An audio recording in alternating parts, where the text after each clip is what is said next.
안녕하세요, 마크초입니다. 오늘 주제는요, 재회가 간절한 사람, 재회 가능성 알려줄게 내용으로 영상을 찍어볼까 합니다. 제가 아무래도 재회 상담을 하다 보니까 내담자들이 궁금한 것들 중에 1등이 뭐냐면, 상대방과 헤어졌는데 재회 가능성이 과연 얼마나 됩니까? 재회 기간을 어떻게 잡아야 됩니까? 궁금해하는 질문 중에 하나거든요. 그분들을 위해서 오늘 준비했습니다. 여러분들에게 6가지 질문을 드릴 거고, 이걸 토대로 재회가 아주 쉽다, 보통이다, 어렵다, 아주 어렵다 나눠서 댓글을 달아드릴까 합니다. 성심성의껏 댓글로 달아주십시오. 첫 번째, 여러분들의 나이와 직업은 어떻게 됩니까? 두 번째, 상대방을 만난 경로와 만남의 기간은 어떻게 됩니까? 세 번째, 이별의 이유는 무엇입니까? 네 번째, 이별할 때 당신은 어떤 행동을 보이셨습니까? 다섯 번째, 이별 후 당신은 무엇이 변했고 어떻게 달라지려고 노력하고 있습니까? 여섯 번째, 상대방에게 다가갈 전략을 가지고 계십니까? 그러면 이 1번부터 왜 중요한지에 대해서 좀 설명을 해드릴게요. 우리가 10대 때, 20대 때, 30대 다 가치관들이 바뀌죠.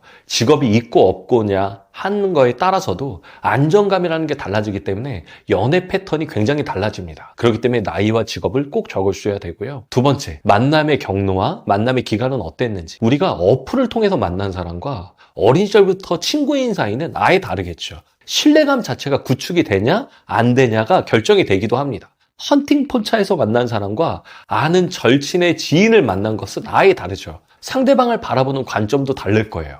또 만남의 기간이 한 달, 6개월, 1년, 2년, 3년에 따라서도 너무 다를 겁니다. 이때 동거를 했는지 동거를 하지 않았는지, 데이트는 일주일에 몇 번 했는지에 따라서도 상대방과의 신뢰감이 쌓일 수 있는 시간인지 아닌지, 권태감이 오는지 오지 않는지도 확인할 수 있기 때문에 기간적인 부분들, 어떤 데이트를 했는지도 꼭 적어주셔야 됩니다. 세 번째, 이별의 이유인데요. 이거 너무나 중요하죠. 이별의 이유는 다 달라요. 어떤 사람은 연락 문제, 화를 푸는 패턴적인 부분들 때문에 헤어지는 사람들도 많지만, 또 어떤 사람들은 가치관이 맞지 않아서 헤어지는 사람들도 많습니다.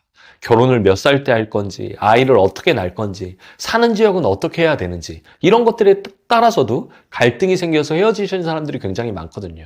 뿐만 아니라 권태기가 와서 이별하는 사람들, 심지어 바람을 펴서 헤어지는 사람들도 있기 때문에 솔직한 여러분들의 이별의 이유를 적어주셨으면 좋겠습니다. 네 번째, 이별할 때 당신은 어떤 행동을 했냐. 이 부분 너무나 중요합니다. 재회의 절반은 여기서 결정이 나는 것 같아요. 호감이 되냐, 비호감이 되냐, 아니면 차단을 박히냐, 차단을 박히지 않느냐는 헤어질 때 여러분들이 보이는 모습을 토대로 결정이 되는 사람들이 많습니다. 솔직히 적으셔야 됩니다.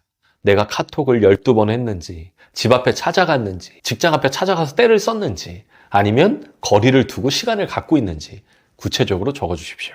다섯 번째, 이별 후 당신은 무엇을 깨닫고 어떻게 달라지고 계십니까? 저는 가장 중요한 항목이 여기 있지 않느냐라고 생각합니다. 이 부분이 해결이 되지 않으면 재회가 되더라도, 만남이 성사가 돼도 이별할 수밖에 없다라고 생각해요. 이 과정을 여러분들 스스로가 자기 성찰을 하면서 달라져야 된다라고 보기 때문에 구체적으로 한번 적어주십시오. 여섯 번째, 이별 후에 상대방을 잡을 전략이 있고 없고냐에 따라서 여러분들이 감정적으로 될 수도 있고, 기다림을 가질 수도 있고, 못 기다리는 사람이 될 수도 있고, 여러 가지 것들이 결정이 되기 때문에 구체적인 계획이 있다 없다도 적어주시면 감사하겠습니다.